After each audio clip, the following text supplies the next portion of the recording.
What's up, guys? Welcome to another episode of Real Talks with Jakub, where I interview doers, achievers, and go-getters and how they created their own luck and became successful. And today we are here with Antal Spaapen from Netherlands. Antal is a marketing and business development specialist at Reflexions, where he advises, trains, coaches, and works together with business owners in the areas of business development, concept development, service, and experience. He loves solving complex strategic and marketing topics. And what makes him really different is that he has a huge experience, more than 28 years in international trade. And he helps his clients with questions such as, how do we stay ahead of the competition? When is the best time to expand into new international markets? What can we do to achieve better results with our current team?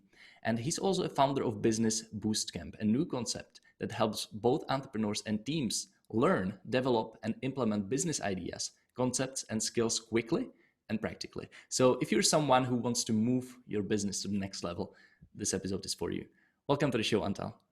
Thank you for having me here. Good afternoon.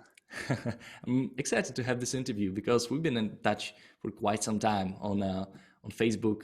You've actually recorded the video for the company I've been working with, which is amazing. I was impressed by the quality and production and the work you put in. So yeah, I'm actually glad that we are here together today. Thank you. So Antal, let's start with your background. Tell me a little bit about you. Where do you come from, and how did you get all these 28 years of experience? Well, okay, just to go back to my roots, I'm born and raised in Holland, Netherlands, and very near to the border with Belgium, only 500 meters from the border with Antwerp. Many people know that it's, Yes. I think, the second or third largest city of Belgium. Mm-hmm. So basically, my friends always say, like, yeah, you're like a spare Belgium if they're like losing too many Belgians there, not because of Corona. Yeah. You're too close from there. So basically, while I was a kid, we rather go to Antwerp than going to Rotterdam. Then when I passed my basic education time at the age Elementary of school, yes. 16, yeah, I went to Hotel and Catering Business School for 4 years. And at the end, I had to do my management traineeship for a hotel near to London in the UK. And then I was passed on to Cologne in Germany. So basically, that was a very good time for me to learn like about management, about service, interaction, working with multiple cultures. But the main part that I found out is that there's so many things that we think we stand apart from, but actually we're very, very likely like others. Well, the Germans, they are more easy, like going for a beer and stuff, you would say, because that's, especially in the south of Germany, they're known of.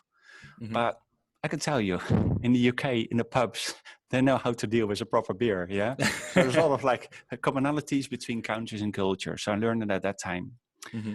After I left Germany, went back to Holland, I started to look for a job, and basically it was quite a hard time at the time.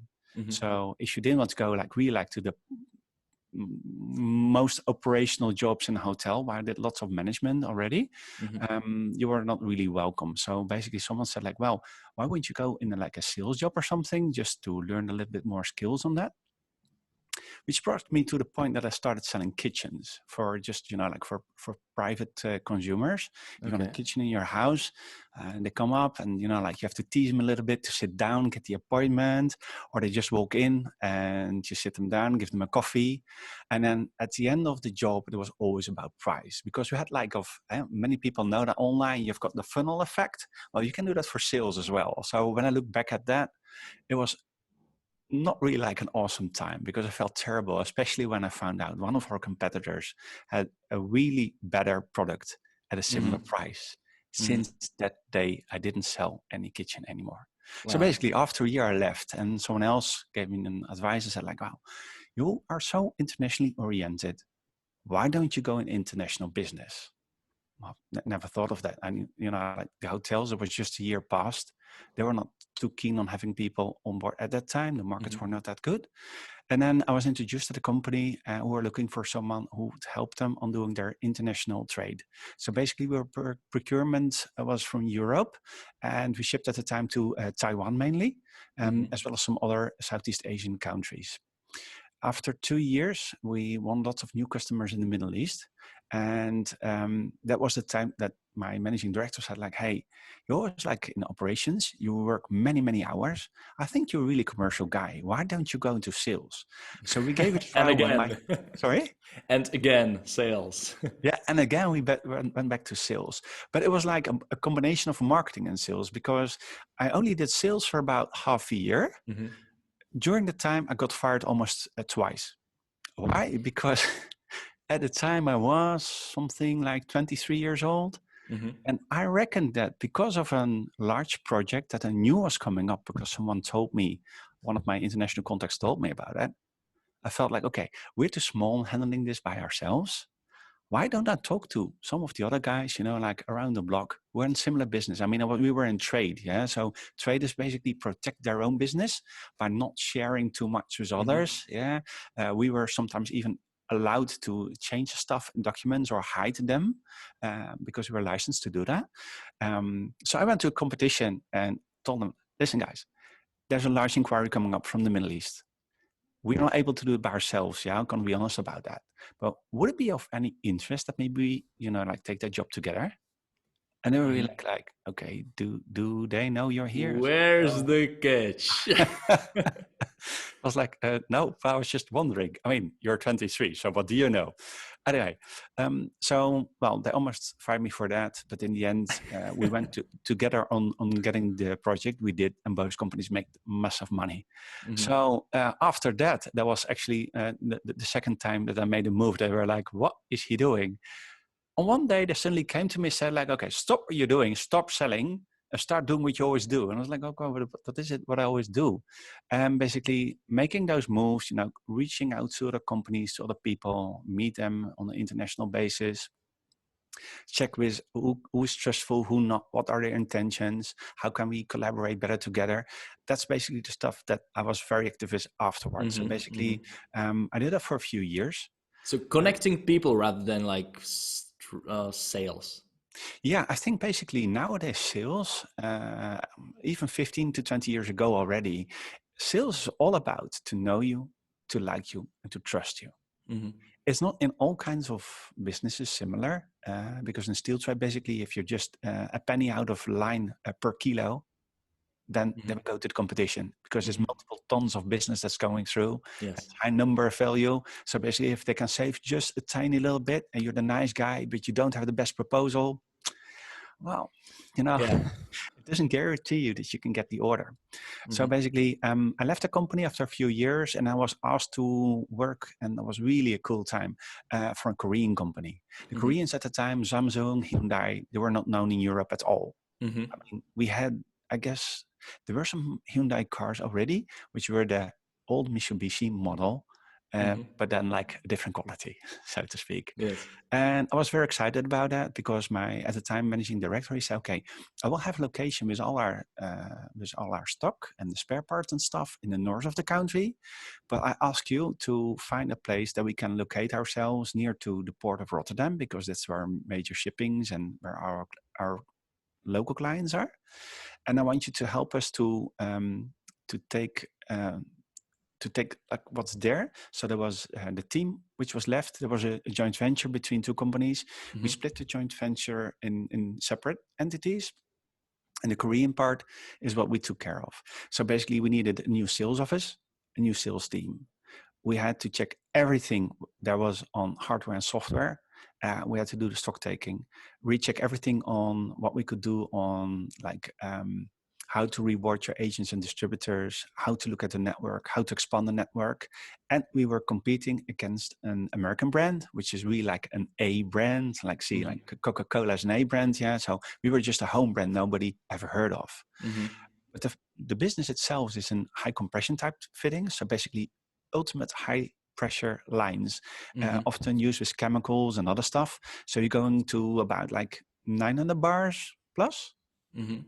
Well, the tires of your car are 2.4 bar on average, maybe a bit more, maybe a bit less. Okay. So 900, that's really a lot.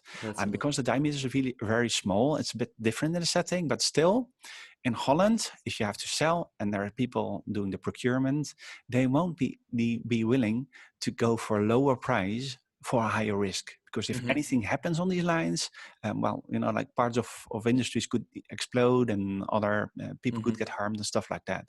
So it was really very challenging, because it was not just like starting like a new company, new brand in a large area, total Europe, but also because it's not a known brand. And you had to communicate with these Koreans who have a totally different idea about Europe, about how doing business and stuff. That was really amazing time. So within 3 years... How old were you again? Sorry? How old were you? Then I was 25, 26. Wow. Yep. 26, you were opening a branch here in Europe, communicating with Koreans. Wow. Yeah, and the fun part was basically that the Koreans, I know, they really work very, very hard. They make 18 hours, 19 hours a day. They're very loyal to the company, and they really have a good sense of humor. Sometimes you have to learn it the hard way. Yeah, I mean, I've eaten stuff that I'm like, oh my, did I eat that? Yes, I did, and we didn't, and the other way around. But all in all, what I noticed is that for me, one of the first things that I had to get used to is to really follow your gut, and that's one of the things that sometimes if you forget, you are just like top 2 to 10 points behind. Because if there's different culture, different way of doing things, we had once a shipment which we needed very urgently for a nuclear power plant, and basically, so I called them and asked to Mr. Park. They're all called Mr. Park there generally. Hi, Mr. Park. There's this shipment that is really, really, really very, very urgent. Yeah. Okay. So, could you confirm that it will be shipped today? And on this other side of the line, Mr. Park said, yeah, we will ship. So it's a done deal, right? Wrong. So my gut told me, something's wrong. It just doesn't feel right in this phone call. It's too smooth. It's too easy. There's something there. So I called 1 hour later again. Oh, I'm very, very sorry. But I have to really make sure, because people will ask me, I don't want to lose face. But so that kind of calls, I did about 6 of those calls. And then I found out, wait a minute. It's very impolite for them to say no. So if I tell them, will you ship this package because it's very, very urgent? They will say, yes, we will ship. But basically what they're saying is, yes, we have the very, very best intention. We will do our utmost to ship very, very quickly. But it won't be today, but we won't tell you that because it's impolite. So then I changed my question. So Mr. Park, just to make sure that I understand correctly, when are you shipping our package? Yeah. We ship tomorrow. No, we need it today. So in the end, what I did is they shipped next day, obviously, because it was not ready. But they didn't send it by UPS or stuff like that. No, there's a guy, he put it in his suitcase, went to the airport, went on an airplane, flew to Amsterdam, and hand delivered at our offices. Wow. That's what they're about. So basically with a different culture, different interaction, I always had to translate about the expectations from our agents and distributors in Europe to the Korean parties. And you also have to tell the people in Europe a bit, like, this is a Korean company. This is not a German company. It's not like UK or Italy. It's different. It's a different part of the world. It's 12 hours flying. So, there are differences, which was a really fun time. We built up in 3 years' time. We went from 3 distributors and 1 agent to 48 agents and distributors all around Europe. So it was a very, very nice period to gain a lot of experience, as well as to know that there's more on earth than just the stuff that you find nowadays online. So yeah, it was a really nice time. Wow. That's an amazing story. So you were 26, you were doing all these deals, creating these distribution networks. So what was happening next? Just continue. I think this is exciting. I left the company then, and I solicited at another company, and it didn't feel too well, and it only lasted for a year. But that was a company that make custom-made valves. A valve is like what a small example of a valve is what you have in your central heating. If you want to close the line a bit or open, that's a regulation valve which is in there. Well, you've got many, many types for offshore industries, chemical industries. And what happens a lot is that if, for example, you have an oil rig at sea and they prepare for maintenance, they will say, okay, then and then we'll have a shutdown. Well, with the corona now, we all know what shutdown means. Mm-hmm. It's like nothing's happening. They do the maintenance repairs and then they have to start up again. But every hour that the shutdown lasts longer costs really lots of money, $10,000s an hour. So basically, you have to get your facts straight, deliver in time, make sure it's all well, that all will work. There's lots of planning there. And what they do is they always pre-inspect before the shutdown what's needed. And then after, let's say, a few months' time, when they really go for the shutdown, there's generally always a surprise coming up. Like, oh, those valves, they also need to be replaced. Okay. And they have to search like hell. Like, where do we find them? They check the whole world. But if they're not there, they're not there. Mm-hmm. And we offer the service that we for example, buy a large cubicle, let's say 1 meter by 1 meter of titanium, solid. So it's very costly. And you start drilling and machining it into the shape, get spare parts that are used with it and seals and everything. And we could manufacture valves in 3 weeks' time that others do in 4 months. Mm-hmm. Okay, the price can be 50 times higher. So it's really like high value business. Mm-hmm. And if you tell them like, we will deliver it within a few days or in a few weeks, you really want to make sure to be in time. So we ship worldwide for lots of projects, very stressful. But the hard part there was that the customers who buy from you, they only buy from you because they're desperate. They have no other choice. There are a few competitors in the field. We had about in Holland, Belgium, Luxembourg, we were the 3 of us. So it's very limited. But you have to understand that if you want to keep a relationship with your client or with anyone you want to have a relationship with, you want to be in touch with them on a frequent basis. So if one of my clients has no issues for 2 years, what should you do to keep the relationship that they're on top of mind and they like you while you have nothing new to tell them, basically. You have nothing to solve. And they need you when everything goes, when shit hits the fan, basically. When it all goes south, they have to have you top of mind. Mm-hmm. They have to like and trust you that you will do the job. And they shouldn't have to mind that despite that they have to spend a huge fortune and probably lose money on the job, that they still reward you with the order and buying it from you in the trust that you will really give them your very best price. Before you will tell me how this business ended up, how did you come up with this idea in the first place?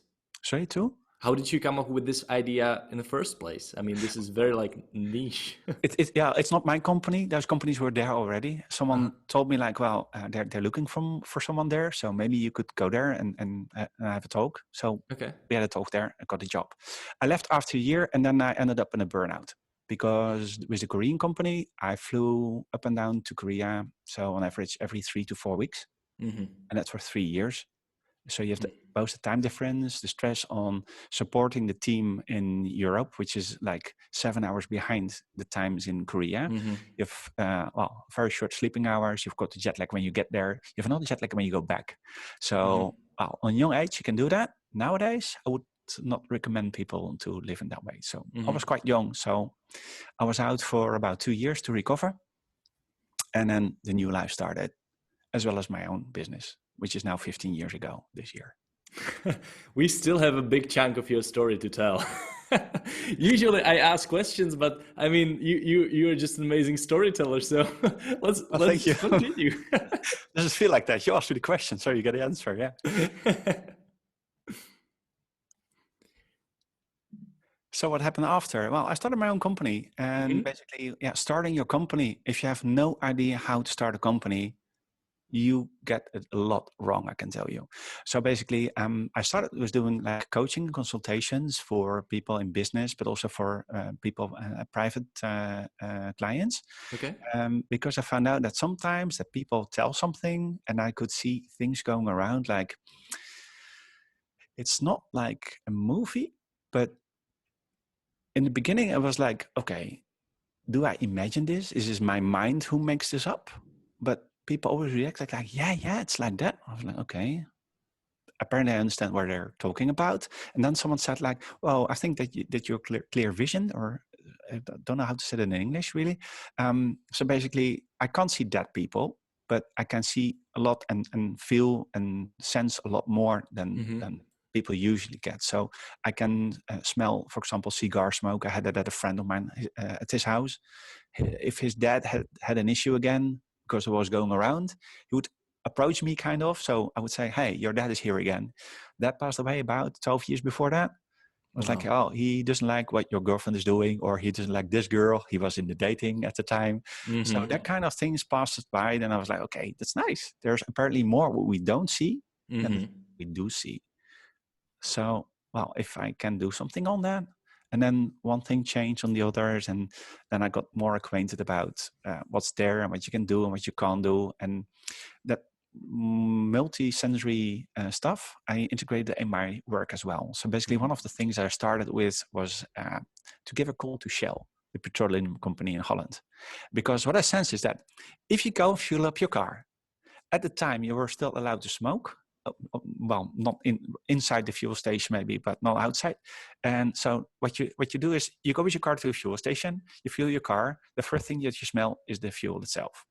Then you go inside. There's three scents that are there.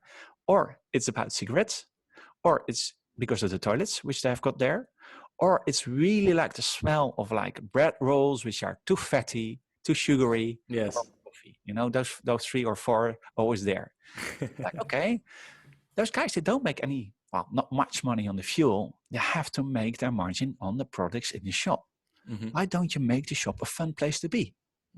Not too good, because then you will have too much traffic lines for people who want to fuel the car. But if you can delay people in a good atmosphere for 1 minute or 1.5 minutes, they will buy a magazine, some bread rolls, some additional other stuff for at home, then your shop will give lots more revenue. So basically, Shell was kind of like interested in the idea. I contracted a perfumer, someone who develops scents in France, and a producer in Germany. And in the end, well, we had about 18 locations and 18 counter locations. So on one shop, you change something, and a similar one who was always going up and down was the if there's like a football match nearby, then you have to understand that it has to be like, if you measure the football match, then both should go like a similar elevation, or going down as nothing's going on, so that you can measure the differences. And the hard part was really at that time, and there's Norway culture again, with Shell was a nice product. It worked, but we didn't hit the level. We were out for 0.7%. So it's very little, but in the numbers, again, very much, that we were not allowed to roll it out through Europe. There was a Benelux, Germany and Sweden that we could cover, because they have like the similar cultural values on drinking coffee, being on the road and stuff. So, okay, too bad. We didn't move on that. But then so you didn't hit that KPI you said at the start? No, we were out 0.7%. Wow. Too bad. Could have been a millionaire. But never mind. It's good. It's okay that happened. And other stuff that happened later is I worked with hotels. I visited airlines. I talked with people who are in the showbiz and stuff. And what it had all to do is, you know, we're all used on being spoiled, especially nowadays. If you look on YouTube, what people can make and develop by themselves. I mean, many years ago, the tools were just not there. The market was not there. The audience wasn't there. So you didn't make it. But we were always already, by television, a bit spoiled about this is how it could be. Think about movies or favorite editions you've got on television. So then people came to me and said, like, so what you're doing with your perfumes and, you know, like giving shops a certain scent and stuff, it's like manipulation. And I was like, oh, maybe they're right.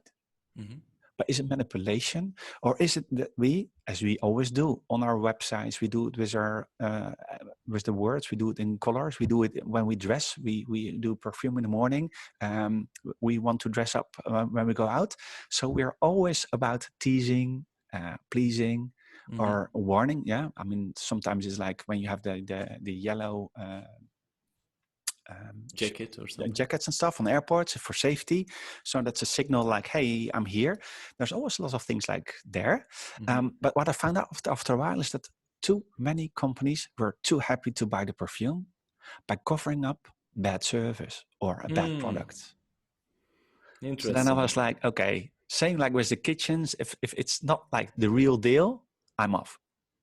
I'm not going to sell you something that's not worth it, or that no competition is better, or it's to cover up something that you should really fix. It's like, you know, like a car which is rotten, give it a new spray paint, make sure it's nice and shiny, but it's the same rotten car. That doesn't work, not on long term.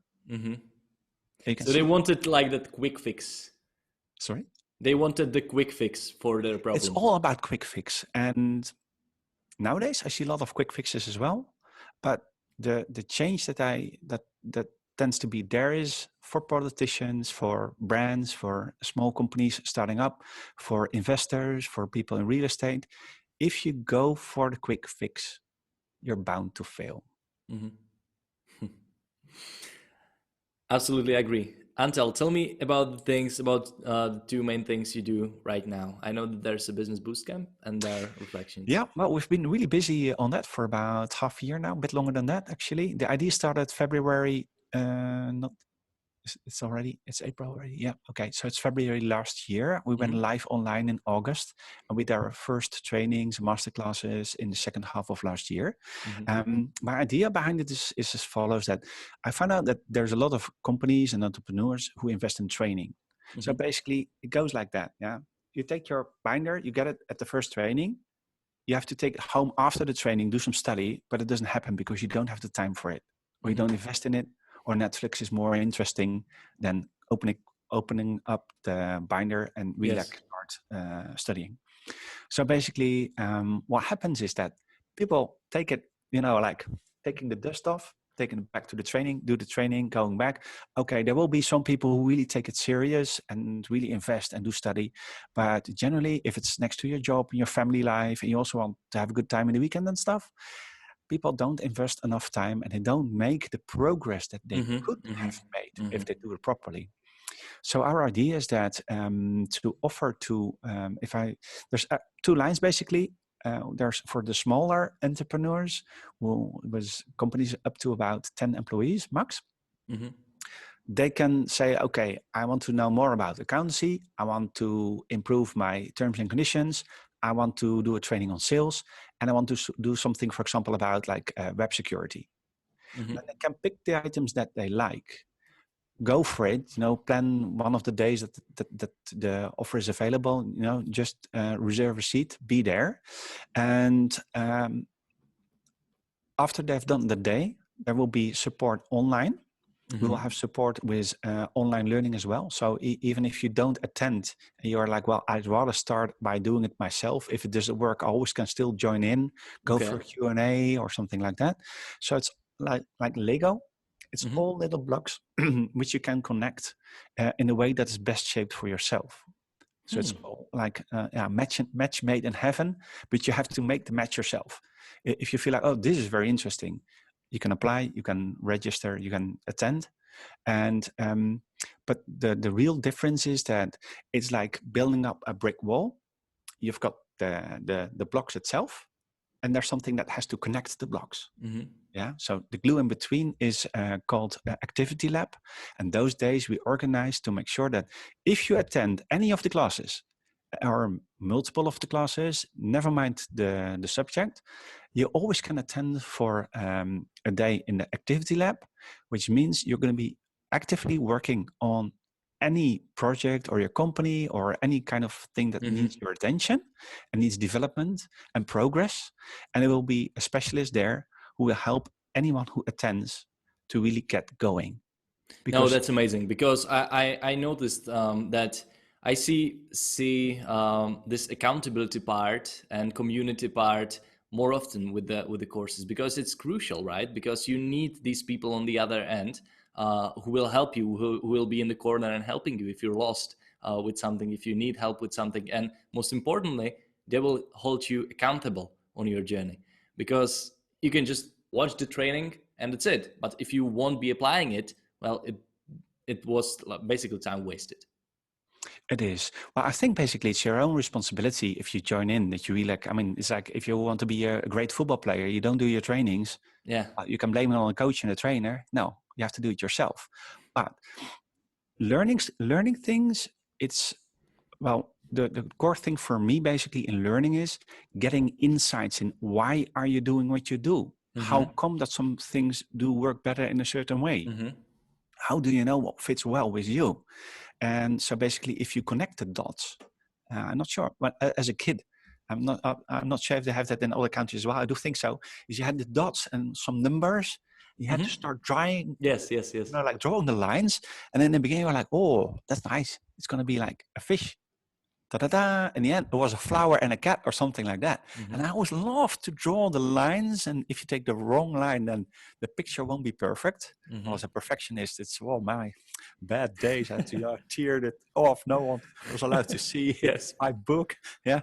So basically, connecting the dots, that's the thing that I'm really like focused on. And whether that's internationally or not, I really care about if people want to make progress, then you should offer them something that if they take their responsibility, that at least that what you offer should work. And it should Is be it almost like a solid guarantee. right now? It's only in Netherlands, or are you going international already? Well, we are already like working on getting the international focus, but rather than, you know, like building up an international operation and then find out, oh, we still have to fine tune, I'd rather do the basic steps here, see how it works, how we can improve, reach out already to international parties, because what lots of companies apparently don't understand is doing international business, trade, collaborations, it takes time. It's about relationships. It's about trust. It's about understanding the different culture. It has to do with currencies. One of the things that I really like, if you work on a website outside the English-speaking countries, for example, WordPress, you always have those funny plugins you need to Yes. translate Oh my into God. your local language. And then sometimes it goes really well and others it doesn't go that well. So you have to manually start, you know, like translating everything. Another thing I often see is that in the United States, they're used to pay with a credit card, in Asia generally as well. But in Europe, we've got like direct debit, and that you can transfer from your bank account without the option Yeah, that if, wire transfer basically. Yeah, sorry? wire transfer.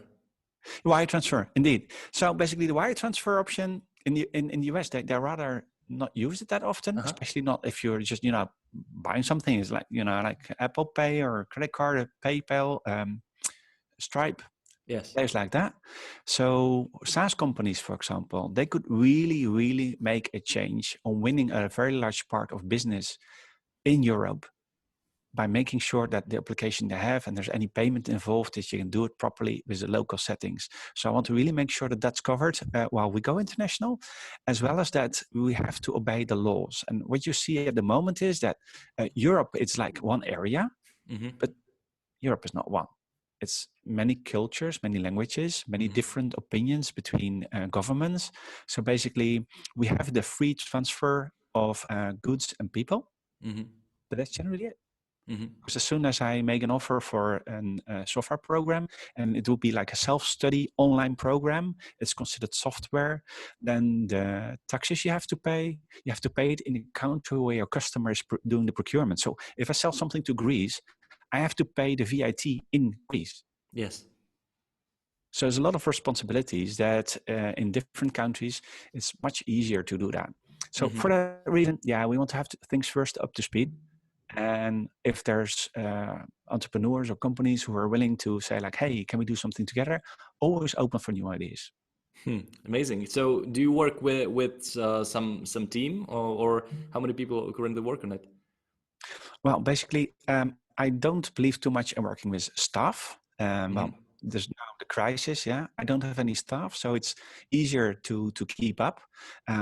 Though I also think that if you work, for example, for myself in Business Boostcamp, if you do anything that has to do with law, I want to make sure that you have someone who really understands the law. I mean, I understand terms and conditions, and if it's about that, I can tell you a lot about it. But I can bet you that a lawyer, he can tell you way better and much more Yes. about how the law works than I can. So basically, those classes, I won't be performing or teaching. I might attend, you know, like to open up or something, or to make sure that everybody's happy there. But that's not my part. I'm in the marketing sales part, like administration and doing your balancing, stock taking, things like that. It's all up to professionals. So I have a team of professionals who are very like excited, like myself. They love to share. They have time to do their own job, and it's not like they wouldn't mind. They're excited really to do something next to their current job as well. So they have to free up 1 or 2 days maybe, but they're more happy to because they can share, they can get new insights, get more touch with the people in the market. Yes. So yeah. But now Okay. that works really well. Besides that, I've got a lot of collaboration with other companies. We do lots of marketing activities. So basically, you've got people with video, sound. I've got people who are in the really creative part of business. And I almost every week or 2 weeks reaching out to new parties to see, hey, what you did is awesome, or what you're doing might be of interest. Can we have a look if we can collaborate on things? That's wonderful. So who are exactly the people you want on the platform? Sorry? Who are exactly the people you want on a Business Boostcamp platform? Well, Who's Business the Boostcamp ideal is, client, ideal yeah, customer? we're focusing in 2 ways. So what I just explained is about the entrepreneur, solo entrepreneur, or teams up to 10 people approximately. So the smaller companies. If you have a larger company, I think it doesn't pay to get all your staff, go to a certain location and do the job. We rather go to your company and make a custom match on what's needed there. So what we do is we do a pre-analysis and then an intake, but really analyze what's the situation, where's the things that you can really make improvements, which will on a short notice make a return of investment for you. And that's more focused not just on giving skills, but we're also focusing on how to retain staff, how to attract the really right people for your company. So it's a little bit different focus, but the method is identical. So it's always quite like custom approach. You go there, you will find out their weak spots, and then you will propose some quick solutions to see like some quick result, and then you will take it from there. Yes, for larger companies, definitely. I think it's the only way it works. I used to work with the automotive business for the past 5 years. And then because you go to several of those companies, I was working with importers, trading companies, dealers. So if you go along the line from the importer and all the way down to the customer, after a while you get a total overview, and it helps a lot in giving a different approach of your trainings. I mean, you can do sales training, obviously, but if your salespeople understand why a manufacturer or the importer or the larger overhead of the company cannot really like make such quick changes, for example. I mean, I had a question about the new electronic cars which are on the market. Tesla, there's the new MG from China. Then some people there start complaining like, yeah, the competition already has that car. And well, we always hear from the head office that it will take another 3 months. So we're behind and we won't stand a chance. I'm like, okay, so who's communicating with them? Who is explaining them once they join the job or when they're, like hired on a certain job at the importer company, to better communicate with the clients and the partners they have in the field, that you can communicate all over the line, more correct and more transparent. So if more parts have the understanding, then they're way more interested in collaborating. They're more flexible. They will understand like, okay, so you don't do this on purpose to delay us, or this is not just because you don't want to keep your promise, but there's much more to it. And that's where we can still make a lot of change. That's amazing. Yeah. Antal, I always want to wrap all these interviews with something actionable that people can just take and apply maybe today, tomorrow, in the week.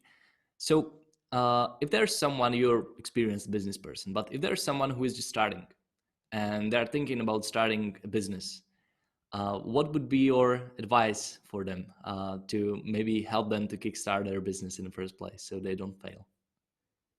Well, 3 things that I would suggest. First of all, if you have a great idea, you have to be able to write it in brief on the back of a matchbox. We don't use them much, but if you can keep it that brief, you show to people, hey, this is my matchbox, have a look at this. So what do you think? Ask them what they understand, what your intention is, and see how they resonate with that. If that all looks good, then you can work out a plan. A plan, you can put it on an A4 paper, and you make sure that it's not just assumptions, but that you really have checked in the market. Would this really work out? Could this work? And there's always a risk on that, especially if you do something really new. But I think that too many great ideas are not brought into the market because we didn't do the math. We didn't put a proper basis to build on. And the third thing is, make sure you start with your own capital. I've seen too many of my clients, they start like with an investor. Yeah, we have a great idea. The only thing we still need is the money. So if you Yes. really want to start with already like marrying someone, because an investor, a partner and staff, it's all like marriage. People might say, yeah, I like you too. Doesn't mean you have to marry immediately. That's great It's a great advice. partnerships, do the Mhm. homework. Yeah, I think that helps a lot. Yeah, I mean that the last advice is super like on point, because if you start with your own money, you will need to learn how to be resourceful with that money. And if you will be just given money from somebody else, well, you won't be thinking that hard. Okay, I was working so hard to make this money. Should I spend it this way? And it will teach you to be resourceful when you work with your own capital. Definitely. I mean, I know there's a Korean company. We had like limited budget, especially in comparison with the American competition. Mm-hmm. They were huge.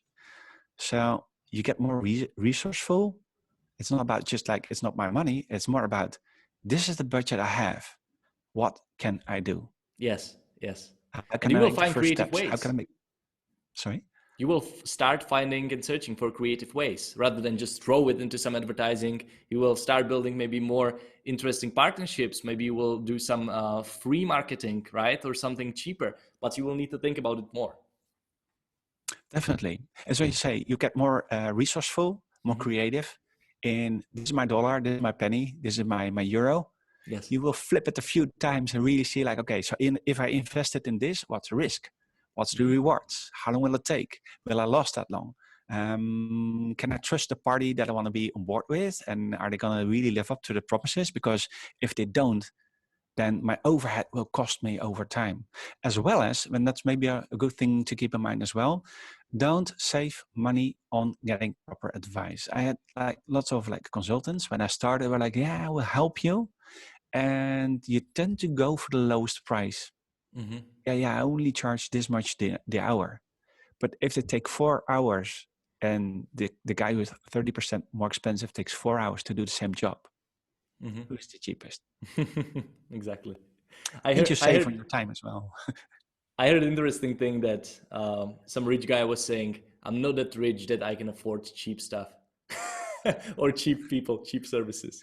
There you go. But it's a thing to keep your mind around that. And another thing that's it's very important nowadays is keep your infrastructure and stuff up to date. I mean, we've seen it now. Everybody has to jump online because of the virus that's going around the world. So people become more resourceful now. I mean, Mm-hmm. I see some funny videos passing by, but also new ideas, new concepts which are made from behind the desk because they're not allowed to go outside. Yes.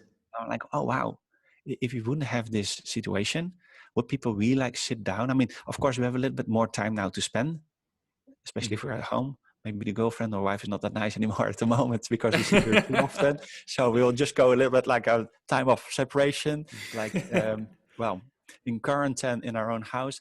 But we like, if you have a great idea and you focus on it and you want to make it happen, then this is the time to do it. Wonderful. My question basically is to people who have, I have these great ideas. Okay, what's stopping you? Mm-hmm. When is the right time to start? The right Mm-hmm. time to start is now. It's not yesterday, it's not tomorrow. This is the perfect time to start. Wonderful. So to sum it up, three things. First, write it in the back of the matchbox.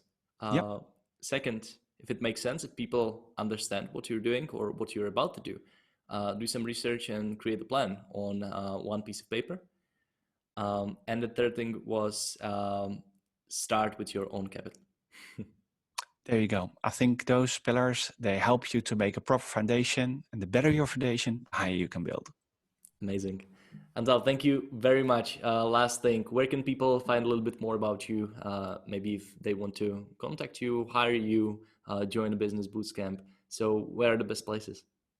If you go to Business Boostcamp with the S in between, businessboostcamp.eu, and that's our main website. Mm-hmm. From there, you can find all my social profile stuff and things. We are already like moving towards like the social media stuff. So we've got a Facebook page on the Business Boostcamp, and I've got my own LinkedIn profile. Obviously, we'll also be active on YouTube. I'm not sure with Instagram because I think that generally the people there are like way younger. Maybe for starters would be nice, but just check out our website and you find all the details there. It's just still in Dutch at the moment. So anyone reaching out and says like, hey, can we be in touch and stuff, do so. I will always react. And well, maybe you can find some nice ways of collaboration, exchanging ideas, or just have a good chat like here. Wonderful. So guys, it's a businessboostcamp.eu, or you can find Antal on LinkedIn at Antal Spaapen. You can just copy the name from Actually, if you Google my name, you'll find me definitely. Yes. All right, Antal, thank you very much for coming to the show. I enjoyed it. It was amazing.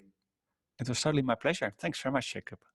Guys, please, if we shared some value, just grab a link. If you're watching this on YouTube, share it with your friends, either on social media or in Messenger or just anywhere. It would make us quite happy. And if you were listening to this on some podcast platforms, just take a screenshot of the app you're listening this on and do the same. So that's it for today, Antal. Thanks a lot again, and everybody, till next time.